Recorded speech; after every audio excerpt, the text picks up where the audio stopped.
प्रायोजित संगठनों के द्वारा अंतर्राष्ट्रीय मंचों पर अब आरएसएस के विरोध में तकरीरें दी जा रही हैं।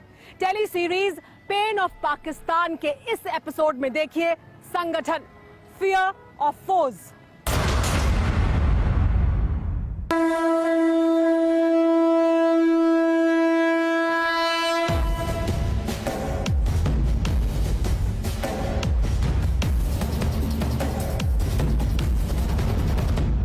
नमस्ते सदा वत्सले मातृभूमे।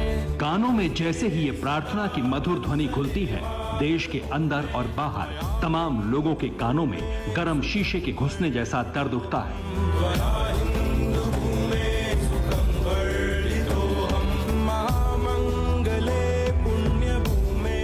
लेकिन ये इस प्रार्थना की शक्ति है कि चाहे वो प्रधानमंत्री नरेंद्र मोदी हो, उनके कैबिनेट के कद्दावर मंत्री हो या फिर भारत रत्न अटल बिहारी वाजपेयी।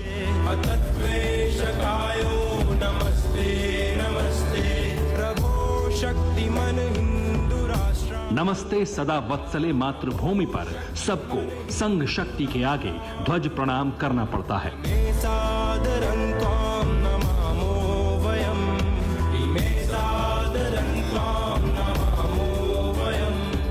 यही अनुशासन है, यही संगठन है, यही मातृभूमि प्रेम है, यही राष्ट्र प्रेम का अभिषेक है और यही संघ का संविधान है।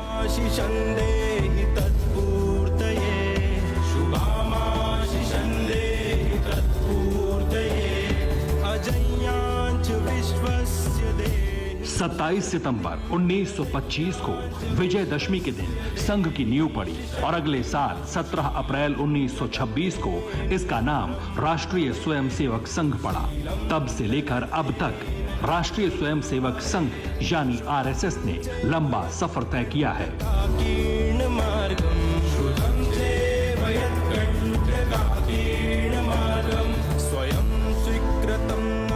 उसने उजाला भी देखा है और अंधेरा भी। आरएसएस की आलोचना भी हुई है और तारीफ भी।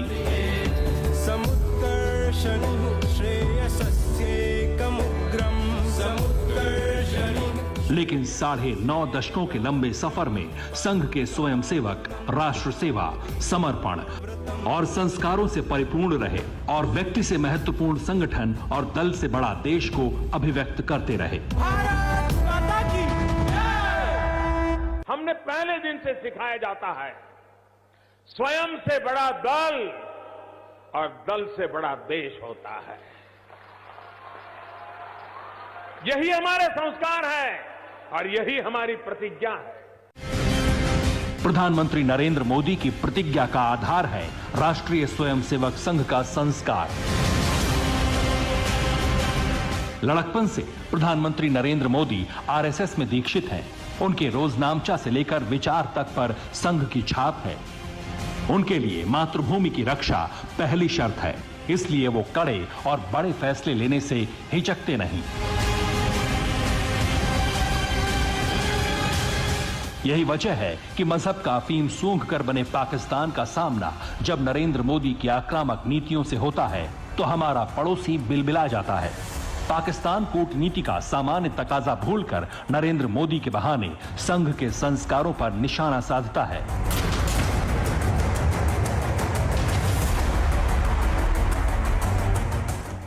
The one country in the world today where I'm sad to say the state sponsors Islamophobia, and that is India.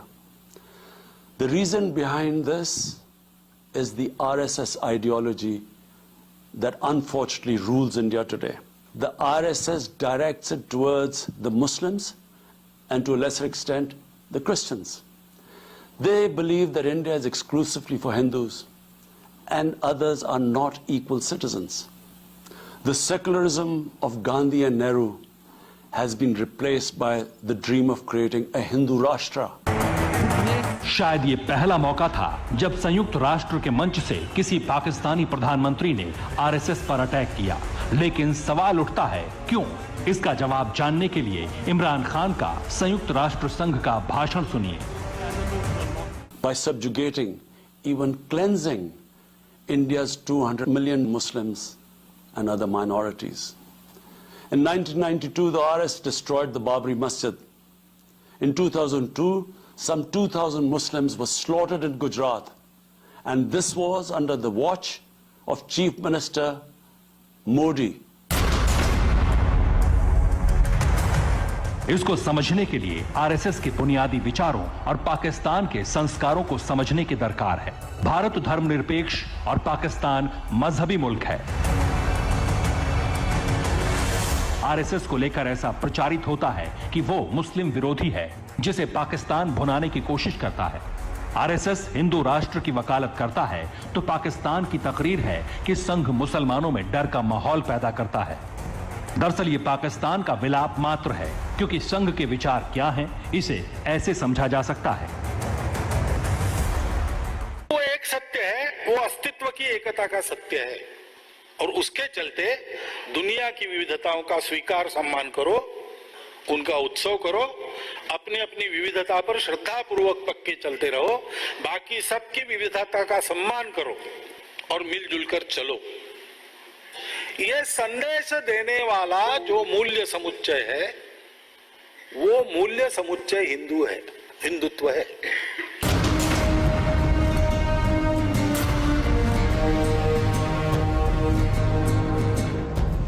फिर सवाल है कि पाकिस्तान को संघ के नाम से मिर्ची क्यों लगती है? पाकिस्तान के वजीर आजम इमरान खान आरएसएस पर वार क्यों करते हैं? दरअसल पाकिस्तान को लेकर मोदी सरकार के तेवर सख्त हैं। सर्जिकल और बालाकोट एयर स्ट्राइक करके नरेंद्र मोदी ने पाकिस्तान को उसकी औकात बता दी है।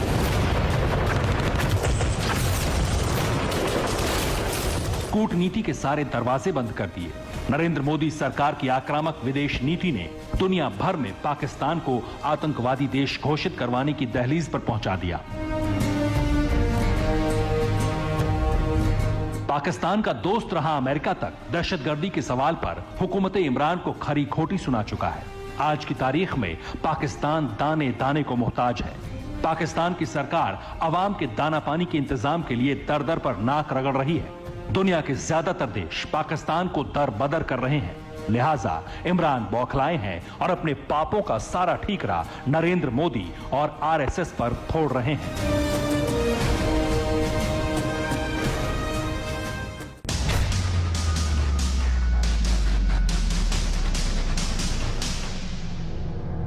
राष्ट्रीय स्वयंसेवक संघ का सपना अखंड भारत का है। इस अखंड भारत के सपने में पाकिस्तान भी शामिल है। ऐसे वक्त में जब नरेंद्र मोदी सरकार की नीति पाकिस्तान को लेकर तल्ख और आक्रामक है, पाकिस्तान को युद्ध का डर सता रहा है, पाकिस्तान के नेता दुनिया भर में जा जाकर ढिंडोरा पीट रहे हैं कि भारत हमला कर देगा। असलियत कुछ और है। पाकिस्तान को डर इस बात का है कि पाकिस्तान अधिकृत कश्मीर पाकिस्तान के हाथ से चला जाएगा, और इसकी वजह है भारत का 370 जम्मू कश्मीर में खत्म करना और एलएसी पर चीन को भारत का जवाब देने का अंदाज। इसी वजह से पाकिस्तान प्रधानमंत्री नरेंद्र मोदी की वैचारिक जमीन आरएसएस पर हमला कर रहा है। टेली सीरीज के इस एपिसोड में देखिए सच behind the scenes. The RSS ideology, the RSS by RSS. पता नहीं सरहद के उस पार वाले वजीर आजम को क्या हुआ कि आरएसएस का तरन्नुम गाए जा रहे हैं। RSS ideology by RSS, the RSS ideology. आखिर करें भी तो क्या करें वजीर आजम इमरान खान, क्योंकि पाकिस्तान की आवाम पर नरेंद्र मोदी का जादू है। वो बहुत फॉरवर्ड जा रहे हैं, एज कम्पेयर टू देम हम बहुत पीछे जा रहे हैं। हम जस्ट बातों तक रह गए और वो प्रैक्टिकली कर रहे हैं। He is a elected prime minister and Imran Khan is obviously a selected prime minister. अब जरा फर्क समझिए। क्रिकेट के खेल में गेंद फेंकते फेंकते और बल्ला घुमाते घुमाते इमरान पाकिस्तान के प्रधानमंत्री की कुर्सी तक पहुंचे।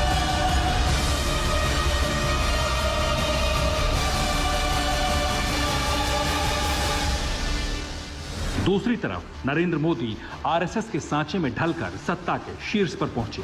ये वो नरेंद्र मोदी हैं जो आज वर्ल्ड लीडर बनने की डगर पर है। नरेंद्र मोदी की लोकप्रियता देश के अंदर शिखर पर है और दुनिया में पुरजोर। दूसरी तरफ इमरान खान है जिन्हें उनके ही मुल्क के लोग हिकारत की नजर से देखते हैं। नरेंद्र मोदी के नेतृत्व में भारत मजबूत देश बनकर उभरा है, तो दूसरी तरफ इमरान खान की अगुवाई में पाकिस्तान बेगैरत मुल्क बन चुका है।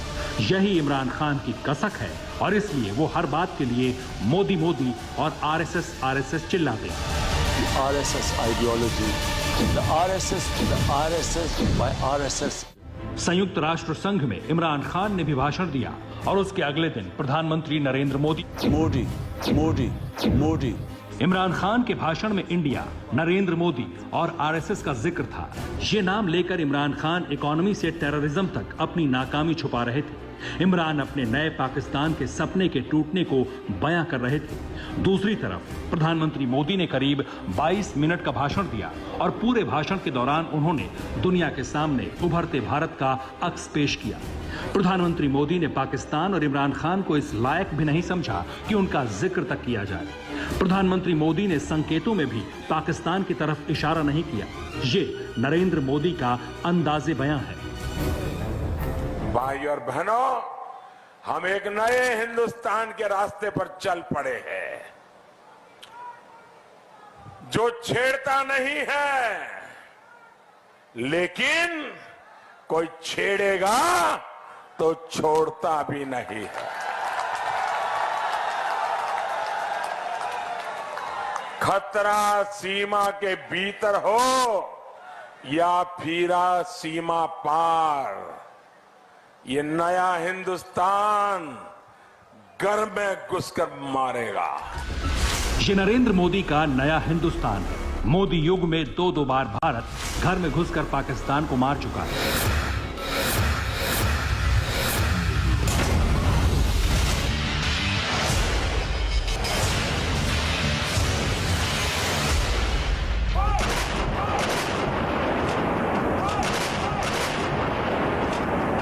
इमरान खान को इस दर्द का बखूबी एहसास है, इसलिए खान साहब उस आरएसएस के कारखाने को कोसते रहते हैं जहां से तप कर नरेंद्र मोदी का प्रादुर्भाव हुआ।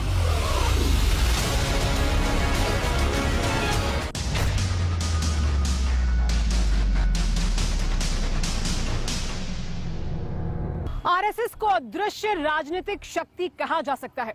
ये एक ऐसी गैर राजनीतिक शक्ति है जिसके लाखों करोड़ों सदस्य हैं, लेकिन कोई दस्तावेजी सबूत नहीं है। हमारे और आपके बीच कौन आरएसएस से जुड़ा है, कौन नहीं, ये कह पाना बहुत मुश्किल है। अपने इतने लंबे इतिहास के दौरान राजनीति का ऐसा कोई अध्याय नहीं जिस पर इस शक्ति की कलम ना चली हो। आज हम ये समझने की कोशिश करेंगे कि आरएसएस का तिलिस्म क्या है, इसकी ताकत क्या है, ये कैसे काम करता है और किस तरह से राजनीति के आसमान में पतंग उड़ाता है और फिर काट देता है। टेली सीरीज के इस एपिसोड में देखिए Shakti, power house of BJP.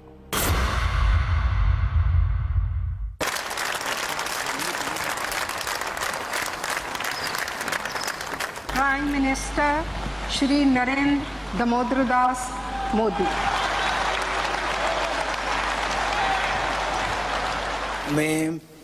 मैं अटल बिहारी वाजपेयी ईश्वर की शपथ लेता हूं कि जो विषय संघ के प्रधानमंत्री के रूप में मेरे विचार के लिए लाया जाएगा, मैं नरेंद्र दामोदर दास मोदी ईश्वर की शपथ लेता हूं कि मैं विधि द्वारा स्थापित भारत के संविधान के प्रति सच्ची श्रद्धा और निष्ठा रखूंगा। पूर्व प्रधानमंत्री अटल बिहारी वाजपेयी से लेकर प्रधानमंत्री नरेंद्र मोदी के शपथ ग्रहण की ये तस्वीर देश की राजनीति में राष्ट्रीय स्वयंसेवक संघ के एक साधारण स्वयंसेवक की असाधारण सियासी यात्रा की गवाही है। इस यात्रा का पल पल बचपन से संघ की छत्र छाया में पलते बढ़ते सत्ता के शीर्ष तक पहुंचा है। नमस्ते सदा वत्सले मातृभूमे, नमस्ते सदा वत्सले मातृभूमे, त्वया हिंदु भूमे सुखं वर्धितोऽहम्, त्वया हिंदु भूमे सुखं वर्धितोऽहम्। अटल बिहारी वाजपेयी और नरेंद्र मोदी का सत्ता शीर्ष पर पहुंचना इत्तेफाक नहीं है, इसके पीछे संघ शक्ति है। वो शक्ति जिसने इन नेताओं के उत्थान के लिए पूरी ताकत झोंकी, जिसने राजनीति से नाता ना रखने के बावजूद नरेंद्र मोदी के लिए बीजेपी में लाल कालीन बिछाया, जिसने कभी लाल कृष्ण आडवाणी को बीजेपी का सबसे ताकतवर नेता बनाया तो कभी अटल बिहारी वाजपेयी को भारत की उम्मीदों का धूमकेतु। उनकी जिहाद के नारों से, हथियारों से कश्मीर कभी हथियार लोगे ये मत समझो, हमलों से, अत्याचारों से, संहारों से भारत का शीश झुका लोगे ये मत समझो। लेकिन ये कोई पहला मौका नहीं है। खुद को गैर राजनीतिक कहने वाले संघ ने ये काम हमेशा किया। कभी नरेंद्र मोदी, कभी अटल बिहारी वाजपेयी तो कभी लाल कृष्ण आडवाणी। बीजेपी के बड़े बड़े नेता संघ की अदम्य शक्ति के आगे कतारबद्ध होते रहे हैं।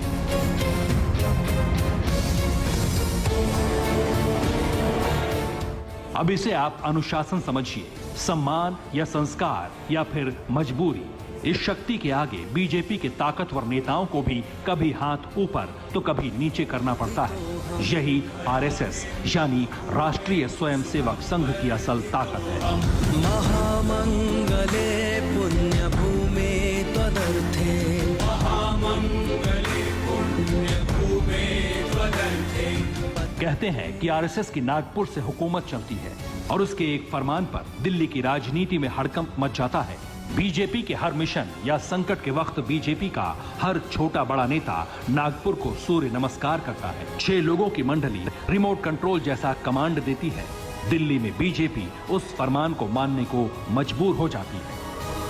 मैं आरएसएस से जुड़ा रहा, बचपन से मेरा जो कुछ भी संस्कार हुआ, मेरी डिसिप्लिन आई, मेहनत करने का स्वभाव बना, उसमें आरएसएस का संस्कार का बहुत बड़ा रोल है। भारतीय राजनीति में नरेंद्र मोदी के सत्ता शीर्ष पर पहुंचने के बाद आरएसएस की तासीर बदली है। इसके पीछे नरेंद्र मोदी का व्यक्तिगत करिश्मा है जो लोगों के सिर चढ़कर बोलता है। जो संघ आज नरेंद्र मोदी को आगे कर विजयी मुद्रा में है, वो 2014 से पहले हाशिए पर था। 9.5 दशक की यात्रा में देश भर में फली फूली संघ की सूत्र शाखाएं सिकुड़ने लगी थी। आरएसएस की शाखाओं में कम होती स्वयंसेवकों की मौजूदगी से संघ के कर्ता धर्ताओं के माथे पर शिकन आने लगी थी। अस्तित्व संकट से जूझ रहे संघ को एक ऐसा चेहरा चाहिए था जो भगवा आतंकवाद की थपेड़ों का मुंहतोड़ जवाब दे सके। संघ को ये चेहरा नरेंद्र मोदी में दिखा और इस चेहरे ने क्या कमाल किया, इसका गवाह इतिहास है।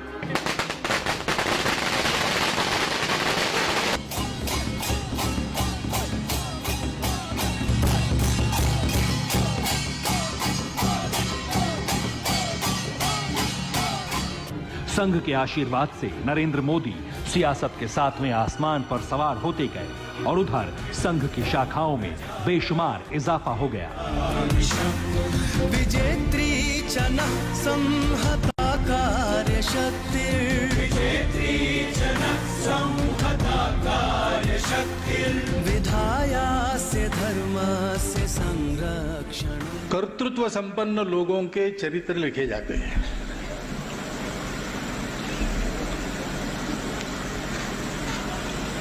जिनको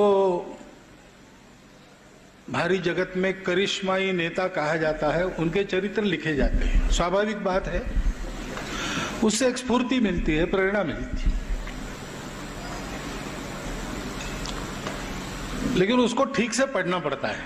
आज का ये दिन उसी तप, त्याग और संकल्प का प्रतीक है। इसमें कोई शक नहीं कि आज नरेंद्र मोदी के सितारे बुलंद हैं, तो ऐसा संघ की मर्जी से हुआ है। फिर नरेंद्र मोदी ऐसे नेता भी नहीं जो संघ से अपने गहरे रिश्ते को पृष्ठभूमि में रखते हैं। सार्वजनिक मंचों पर, कैमरे पर नरेंद्र मोदी ने संघ की दीक्षा का हमेशा भरपूर निर्वाह किया। दरअसल संघ एक ऐसा संगठन है जो वक्त की नब्ज बखूबी समझता है, वो वक्त के साथ चलता है।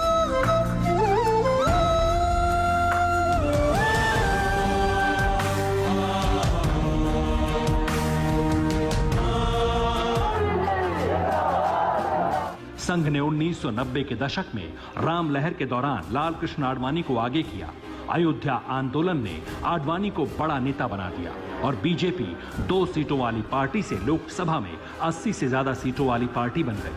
लेकिन जब गठबंधन सरकारों के मौसम में प्रधानमंत्री बनाने की बारी आई तो संघ ने नरमपंथी अटल बिहारी वाजपेयी को आगे कर दिया। इसी तरह वो संघ ही था जिसने 2014 में लाल कृष्ण आडवाणी का सियासी सूरज अस्त कर नरेंद्र मोदी का सियासी सूर्योदय करवाने की पटकथा तैयार की। आडवाणी जी के पश्चात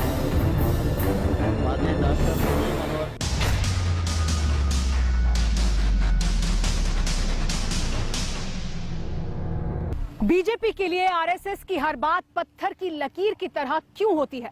क्योंकि आरएसएस का देश भर में एक बड़ा और मजबूत नेटवर्क है।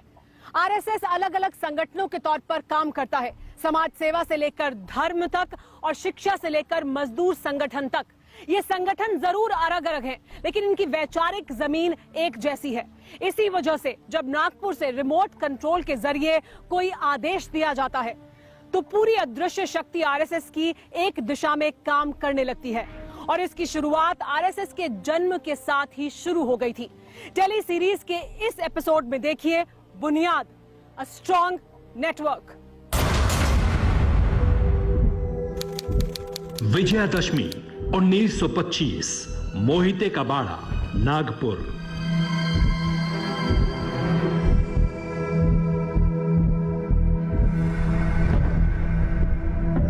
नागपुर में आरएसएस के इस बुलंद हेडक्वार्टर को देखिए। कभी ये इलाका सुनसान था। इसके सामने मौजूद रेतीली पथरीली जमीन समेत ये पूरा बाड़ा झाड़ झंखाड़ से भरा था।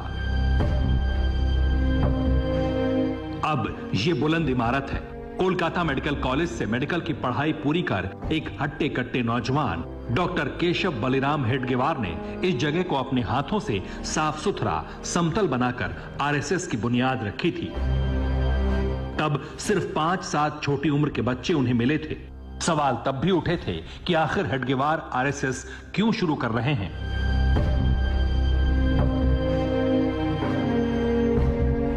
हेडगेवार की जीवनी के मुताबिक हेडगेवार खुद भी कांग्रेस नेता थे और विदर्भ प्रदेश कांग्रेस का संगठन उन्हीं की अगुवाई में चलता था। टर्की के खलीफा की कुर्सी छीने जाने के सवाल पर खिलाफत और असहयोग आंदोलन शुरू करने के कांग्रेस के फैसले पर हेडगेवार ने पहली बार मुखर विरोध किया। खिलाफत आंदोलन को मुस्लिम तुष्टीकरण की राजनीति करार दिया। यहां तक कि कांग्रेस की मेंबरशिप से भी हेडगेवार ने त्याग पत्र दे दिया। ये 1920 की बात थी। महात्मा गांधी और कांग्रेस से आरएसएस के टकराव की बुनियाद हेडगेवार के वक्त ही शुरू हो चुकी थी। संघ के संस्थापक केशव बलिराम हेडगेवार ने मुस्लिम राजनीति और कट्टरपंथी मुस्लिम नेताओं के सामने कांग्रेस पर घुटने टेकने का आरोप लगाया और ऐलान कर दिया कि वो इतना बड़ा हिंदू संगठन खड़ा करेंगे कि फिर राजनीति में हिंदुओं की उपेक्षा करने का साहस कोई नहीं कर सकेगा। तब इस बात पर शायद ही कोई यकीन कर सकता था। लेकिन कांग्रेस की सेकुलर राजनीति के खिलाफ हेडगेवार ने बिगुल फूंका और महात्मा गांधी की अगुवाई वाली कांग्रेस के खिलाफ नई राजनीतिक विचारधारा की बुनियाद डाल दी।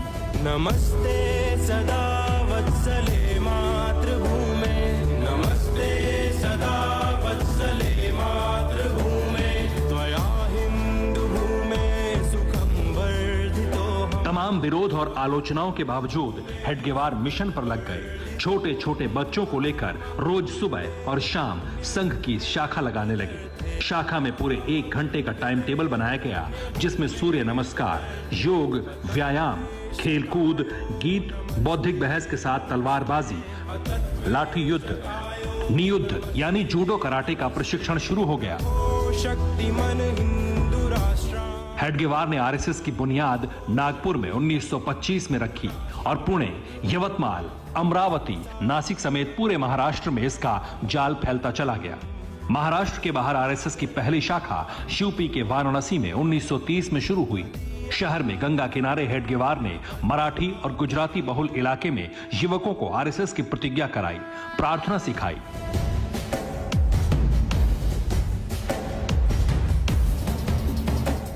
हेडगेवार को बड़ी सफलता वाराणसी में मिली जब काशी हिंदू विश्वविद्यालय के संस्थापक पंडित मदन मोहन मालवीय ने विश्वविद्यालय परिसर में आरएसएस की बुनियाद डालने के लिए उन्हें आमंत्रित किया।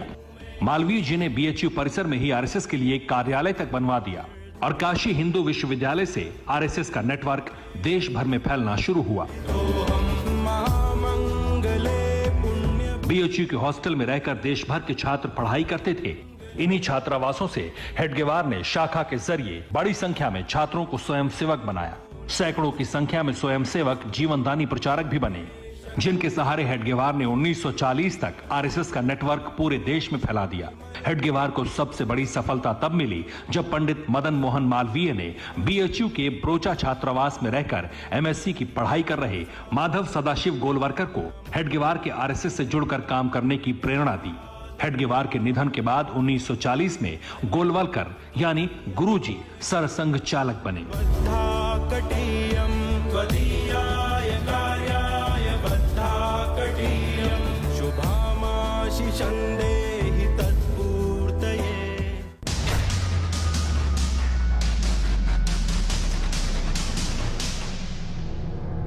गांधी और गोलवलकर यानी कांग्रेस और आरएसएस के बीच देश के बंटवारे को लेकर गंभीर विवाद था।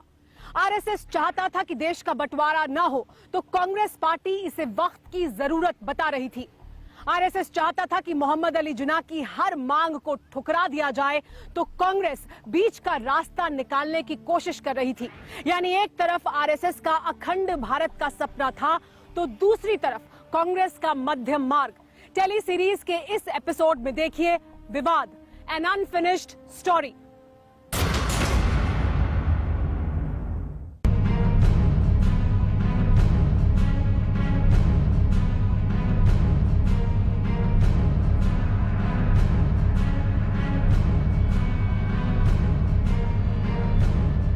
संघ किसी कीमत पर भारत का बंटवारा नहीं होने देने पर आमादा था, लेकिन इतिहास को मंजूर थी 15 अगस्त 1947 की तारीख, जब देश बंट गया। देश के बंटवारे से नाराज नौजवानों की टोली के नाथूराम गोडसे ने राष्ट्रपिता महात्मा गांधी का सीना गोलियों से छलनी कर दिया। शुरुआती जांच में गोली हत्याकांड में शामिल मराठी युवकों के रिश्ते आरएसएस से जुड़े मिले, तो पूरी नेहरू सरकार ने आरएसएस पर हल्ला बोल दिया। नागपुर समेत देश भर में आरएसएस के कार्यालयों पर उग्र प्रदर्शनों का सिलसिला शुरू हुआ, तो आरएसएस के सर संघचालक गुरुजी गोलवलकर समेत बड़ी संख्या में आरएसएस के कार्यकर्ता, प्रचारक महात्मा गांधी की हत्या के बाद गोलवलकर समेत संघ के बड़े नेता जेल में डाल दिए गए। संघ पर अस्तित्व का संकट था, क्योंकि महात्मा गांधी की हत्या से जुड़ी कोई भी सफाई सुनने के लिए तैयार नहीं था। ऐसे हालात में गोलवलकर ने ऐसा फैसला लिया जिससे आने वाले बरसों में देश की सियासत की तकदीर बदल गई। आरएसएस प्रमुख गुरुजी गोलवलकर ने ऐलान कर दिया कि आरएसएस गैर राजनीतिक संगठन रहते हुए कांग्रेस की राजनीति के खिलाफ मजबूत हिंदूवादी राजनीतिक विकल्प खड़ा करेगा। महात्मा गांधी हत्याकांड में जेल से रिहा होने के बाद गोलवलकर कांग्रेस की राजनीति के खिलाफ हिंदूवादी राजनीतिक विकल्प देने की पहल शुरू कर चुके थे। इस बीच पंडित नेहरू के मंत्रिमंडल में कैबिनेट मंत्री डॉक्टर श्यामा प्रसाद मुखर्जी ने शरणार्थी हिंदुओं के साथ बुरे बर्ताव पर कैबिनेट से इस्तीफा देने का ऐलान किया।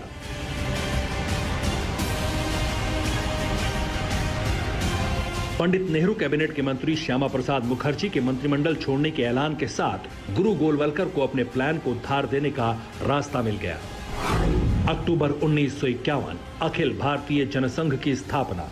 हिंदू हितों के सवाल पर डॉक्टर श्यामा प्रसाद मुखर्जी और गुरुजी गोलवलकर की मुलाकात ने देश की राजनीति में अखिल भारतीय जनसंघ की बुनियाद डाल दी। मुखर्जी के तौर पर गोलवलकर को देश भर में चर्चित बड़ा राजनीतिक चेहरा मिला, तो पीछे से आरएसएस के प्रचारकों की पूरी जमात डॉक्टर श्यामा प्रसाद मुखर्जी के पीछे खड़ी हो गई। मुखर्जी की अगुवाई में जनसंघ का सांगठनिक ढांचा खड़ा करने का काम खुद पर्दे के पीछे से आरएसएस ने शुरू किया। जनसंघ के राष्ट्रीय अध्यक्ष की जिम्मेदारी खुद डॉक्टर श्यामा प्रसाद मुखर्जी ने संभाली। यूपी के आरएसएस के प्रांत प्रचारक दीनदयाल उपाध्याय जनसंघ के अखिल भारतीय महामंत्री नियुक्त हुए। यूपी के आरएसएस के प्रचारक नानाजी देशमुख को उत्तर प्रदेश की कमान सौंपी गई। बतौर प्रचारक आरएसएस के मुखपत्र 5 जन्य के संपादक अटल बिहारी वाजपेयी भी जनसंघ में शामिल हुए। कराची में आरएसएस के प्रचारक रहने के बाद राजस्थान में आरएसएस प्रचारक एल.के. आडवाणी ने भी जनसंघ का कामकाज संभाला। डॉक्टर श्यामा प्रसाद मुखर्जी की अगुवाई में जनसंघ की कमान पहले ही दिन से आरएसएस के प्रचारकों ने संभाल ली। इस राजनीतिक आंदोलन का सूत्र आरएसएस ने इस तरह से बांधा कि देखते ही देखते देश की सामाजिक आर्थिक जिंदगी के हर पन्ने पर आरएसएस ने बड़े अनुसंगठनिक संगठनों की कतार खड़ी कर दी। लेकिन जनसंघ की स्थापना के 2 साल के भीतर ही 23 जून 1953 को श्रीनगर में श्यामा प्रसाद मुखर्जी की रहस्यमय मौत हो गई। श्यामा प्रसाद मुखर्जी ने कश्मीर मसले पर नेहरू सरकार की नीतियों के विरोध में जान दी थी, लिहाजा कश्मीर का सवाल तब से बीजेपी के लिए अहम हो गया। हमें इसलिए दोषी ठहराते रहे हैं कि हम राम मंदिर बनाना चाहते हैं, 370 हम खत्म करने की बात कर रहे हैं, हम देश की एकता कैसे कायम रखेंगे? शादी ब्याह का समान कानून हो, भले ही संविधान में लिखा हो, भले ही सुप्रीम कोर्ट ने मोहर लगा दी हो, आप कैसे कह सकते हैं? और आप कहेंगे तो आप देश की एकता के तोड़क होंगे। 1951 में जनसंघ की स्थापना से लेकर 1980 में बीजेपी के बनने तक, फिर 1990 के दशक में अटल बिहारी वाजपेयी की गठबंधन के भरोसे प्रधानमंत्री बनने से लेकर पूर्ण बहुमत के साथ 2 बार नरेंद्र मोदी के प्रधानमंत्री बनने तक बीजेपी ने लंबा सफर तय किया। पूर्ण बहुमत वाली मोदी सरकार ने कश्मीर से अनुच्छेद 370 हटाकर संघ के सपनों को सच कर दिया। जम्मू कश्मीर और लद्दाख के हमारे भाई बहन अनेक अधिकारों से वंचित थे, जो उनके विकास में बड़ी बाधा थी। वो हम सबके प्रयासों से अब दूर हो गई है। जो सपना सरदार वल्लभ भाई पटेल का था, बाबा साहब आंबेडकर का था, डॉक्टर श्यामा प्रसाद मुखर्जी का था, अटल जी और करोड़ों देशभक्तों का था, वो सपना अब पूरा हुआ है। चूंकि कश्मीर पाकिस्तान की दुखती रग है, कश्मीर के सवाल पर भारत से 3 सीधे युद्ध और 2 छद्म युद्ध कर चुका पाकिस्तान धारा 370 के अंत के साथ तिलमिलाया हुआ है। यही कारण है कि इमरान खान को जब भी मौका मिलता है वो संघ को कोसने लगते हैं। कश्मीर में, मकबूजा कश्मीर में उसकी नजर उठाने से इन्होंने आजाद कश्मीर में एक्शन लेना है। इसके लिए मैं नरेंद्र मोदी को यहां से आज पैगाम देता हूं कि आप एक्शन लें। आपकी ईंट का जवाब पत्थर से दिया जाएगा। नरेंद्र मोदी सरकार के दौर में सिर्फ कश्मीर से धारा 370 ही खत्म नहीं हुई, बल्कि अयोध्या में हिंदुओं के राम मंदिर का सपना भी सच हो गया। बस इन फैसलों ने इमरान खान और पाकिस्तान को मुस्लिम कार्ड खेलने का मौका दे दिया और आरएसएस को कोसने का बहाना।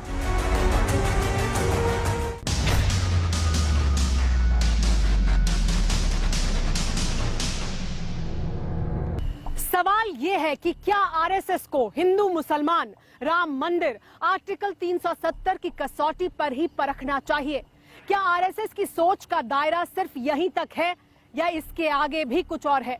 क्योंकि संघ के कट्टर विरोधी भी मानते हैं कि स्वयंसेवक संघ का जन सेवा का भाव लाजवाब है।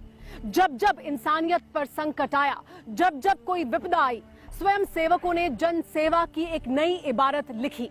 कोरोना काल के दौरान भी स्वयं सेवकों ने दुनिया को बता दिया कि संघ शक्ति क्या है। टेली सीरीज के इस एपिसोड में देखिए जन सेवा, वॉरियर्स ऑफ ह्यूमैनिटी।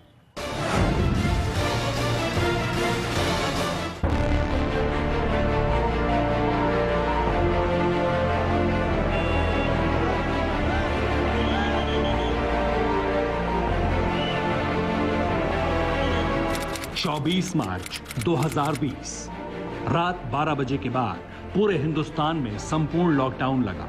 वजह थी कोरोना महामारी।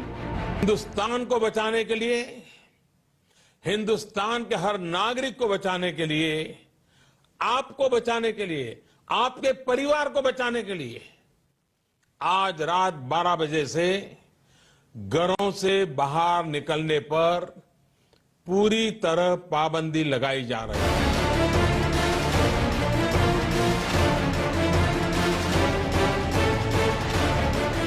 चारों तरफ सन्नाटा पसरा था, सड़कें सुनसान थी, शहरों की चकाचौंध फीकी पड़ गई थी। गांव, गलियां, चौक चौराहे सब वीरान हो गए। 27 मार्च 2020। लॉकडाउन को 2 दिन बीत चुके थे, लेकिन 27 तारीख को अचानक राजधानी दिल्ली में सैकड़ों लोगों का हुजूम दिखाई दिया। शाम होते होते बेतहाशा भीड़ आनंद विहार रेलवे स्टेशन पर जुटने लगी। रात होते होते हालात बेकाबू हो गए। हैरानी की बात थी कि कोरोना त्रासदी के बीच ऐसी तस्वीर सिर्फ दिल्ली से ही नहीं, बल्कि देश के बाकी शहरों से भी सामने आने लगी। इन तस्वीरों ने सरकार और प्रशासन के होश उड़ा दिए। सरेआम लॉकडाउन की धज्जियां उड़ने के साथ साथ कोरोना जैसी घातक बीमारी के विकराल होने का डर भी हर किसी के जहन में था। दुनिया के कोने कोने से कोरोना त्रासदी की भयावह तस्वीरें सामने आ रही थी। ऐसे में हजारों की तादाद में पलायन कर रहे लोगों की भीड़ ने रोंगटे खड़े कर दिए, लेकिन वो भी मजबूर थे। लॉकडाउन के चलते सब ठप हो गया, न खाना, न पानी, न पैसा। हालात से मजबूर सैकड़ों हजारों किलोमीटर दूर अपने गांव घर की तरफ पैदल ही निकल पड़े। एक तरफ घातक वायरस का प्रकोप, दूसरी तरफ भूख प्यास से निकलती जान। पलायन कर रहे लोग इस दोहरे प्रकोप से लगातार जूझ रहे थे। निराशा और हताशा के बीच आशा की किरण बनकर आए राष्ट्रीय स्वयंसेवक संघ के स्वयंसेवक।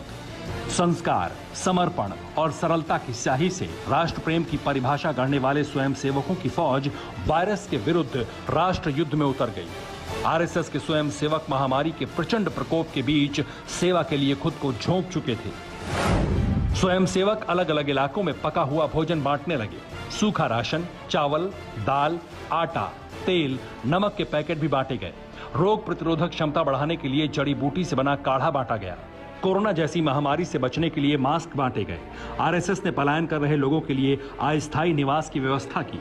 जो स्वयंसेवक जहां था, उसने वहीं पर लोगों की मदद की। देश के अलग अलग हिस्सों में संघ के 3 लाख से ज्यादा समर्पित स्वयंसेवक कोरोना के कपाल पर सेवा की लकीर खींच रहे थे।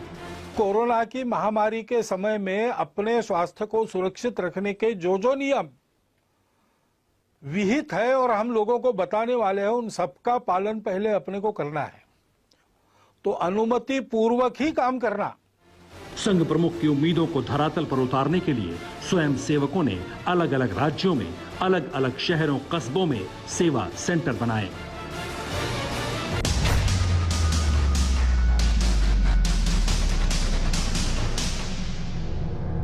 आरएसएस के 9.5 दशक के लंबे इतिहास के दौरान ऐसे कई मौके आए जब आरएसएस पर बैन लगा और फिर इस बैन को हटा भी लिया गया।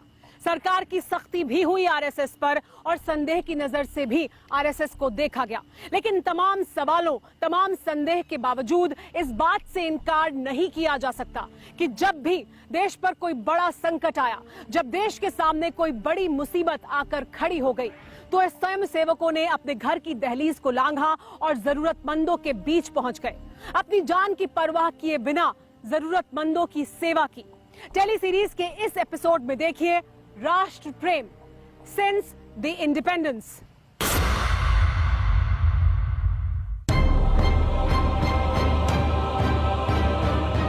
अगर सच ये है कि संघ की पाठशाला से निकले नेताओं ने देश को दिशा दी, देश को आगे बढ़ाया, तो सच ये भी है कि संघ का अस्तित्व ही समर्पण और सेवा पर टिका है। अपने जन्म के चंद वर्षों बाद ही संघ ने समर्पण और सेवा के सिरे को पकड़ा और बेसहारों का सहारा बनकर सामने आया। सन 1947 में जब मुल्क 2 हिस्सों में बटा, जब पाकिस्तानी हिस्से में रहने वाले भारतीयों की देह पर हैवानियत की लकीरें खींची गई सरहद पर, तब भी संघ ने मानवता की पूजा की थी। उसके बाद से जब जब देश पर कुदरती कहर बरपा, तब तब स्वयंसेवक खड़े हुए इंसानियत के हक में।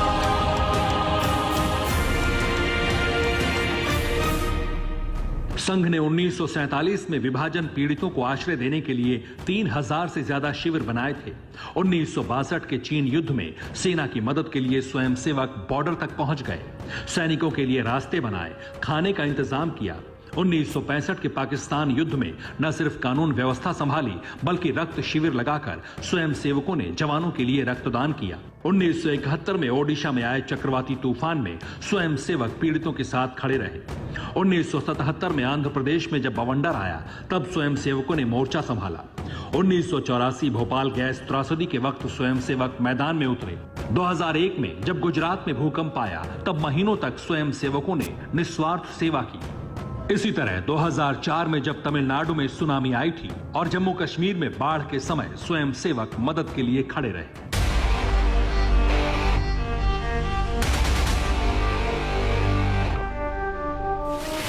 एक बार फिर जब देश मुश्किल में है, LAC पर चीन के साथ तनाव है, लाखों चीनी सैनिक सीमा पर डटे हैं, तब भी स्वयंसेवक हर फर्ज निभाने के लिए तैयार हैं।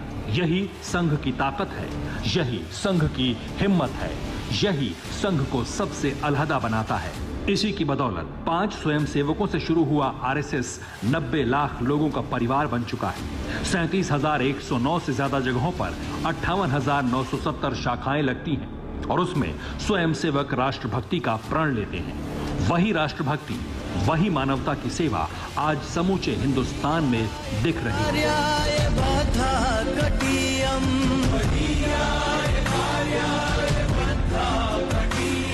शुभम आशिषंदेहि तत्पूर्तये।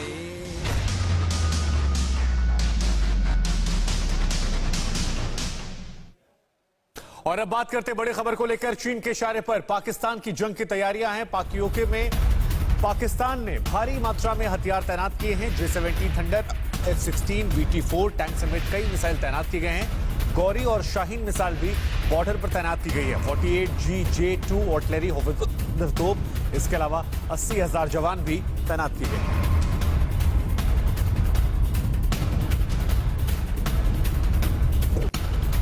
और अब बात करते हैं भारत और चीन टकराव जुड़े हुए आज के दिन की 9 बड़ी खबरों की।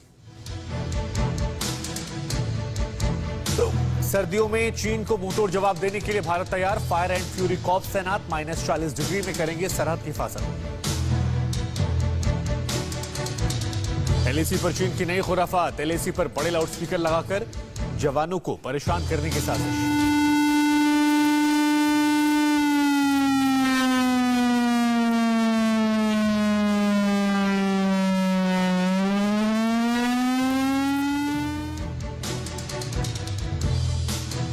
चीन पाक के आतंकी गठजोड़ के मिले सबूत। जम्मू कश्मीर में चीनी ड्रोन से हथियार सप्लाई कर रहा था पाकिस्तान।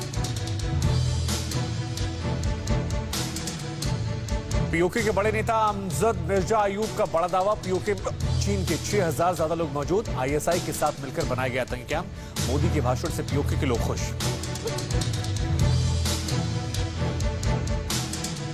LAC पर चीन से युद्ध का खतरा और बढ़ा है। LAC पर कई इलाकों में बर्फबारी शुरू, बढ़ सकता है तनाव। चीन की शह पर हमले की तैयारी में जुटा पाकिस्तान। सरहद पर टैंक और तोपों का जमावड़ा। गौरी शाहीन मिसाइलों को भी बॉर्डर पर तैनात किया। चीन के एक्सपर्ट्स ने चीन को चेताया, कहा भारत की तैयारी पूरी, ड्रैगन अलर्ट रहे।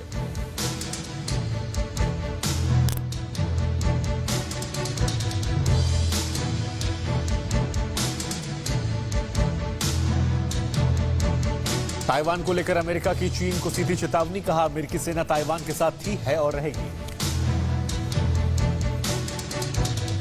साउथ चाइना सी में ताकत बढ़ाने में जुटा चीन। सेना के ट्रक में हथियार ले जाते वीडियो वायरल। और वक्त यहां पर एक छोटे से ब्रेक का। अल्ट्राटेक सीमेंट, इसके अल्ट्राटेक बाइंडिंग पार्टिकल्स ईंटों से सरिये तक जोड़कर घर को दे बेजोड़ मजबूती। नींव बिछाई, दीवार चढ़ाई, छत ने डाला डेरा और घर बन गया मेरा। बड़े इरादों में जान डाल दे। UltraTech, India's number 1 cement. नया स्टाइलिश हिंदवेयर हॉब, स्टनिंग। फिर आ गई आग लगाने। आग? अब देख, नो गैस लीकेज। कैसे? अभी पता करते हैं। फ्लेम फेलियर डिवाइस यानी फ्लेम ऑफ तो गैस लीकेज कट ऑफ। नया Hindware hob with max safe technology.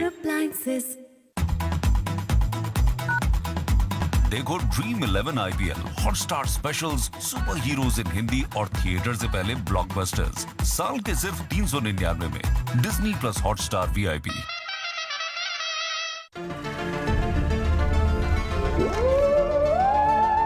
Wow, yes!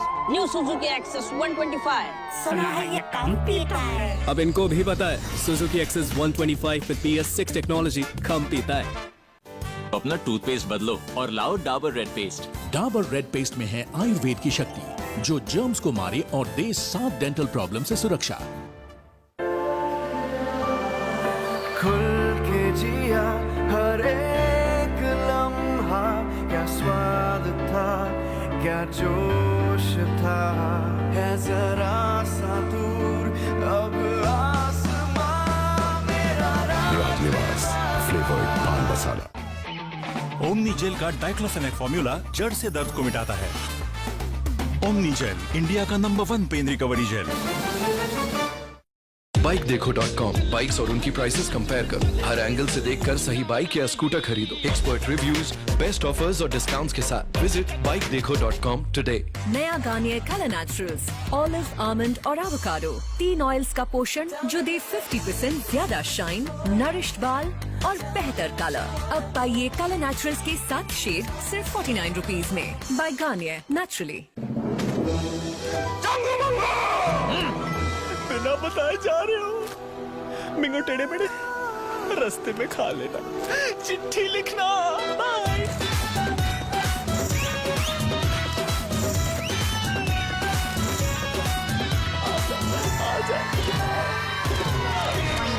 ये है बिंगो टेढ़े मेढ़े का जादू। ईट फिर रिपीट रिपीट रिपीट। बिंगो टेढ़े मेढ़े from ITC।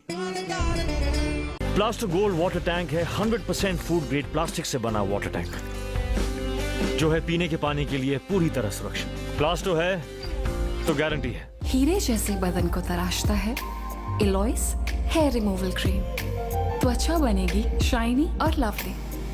Alois hair removal cream. अब वो वक्त आ गया है जब डॉली को फोन से चिपका देख डैडी का बीपी नहीं बढ़ेगा, सरिता की सासू माँ का खून नहीं जलेगा, क्योंकि अब फोन बनाएगा लखपति। केबीसी देखिए, साथ में सोनी लिव पे प्ले ऑन कीजिए, हर दिन बनेंगे 10 लखपति। जी हाँ।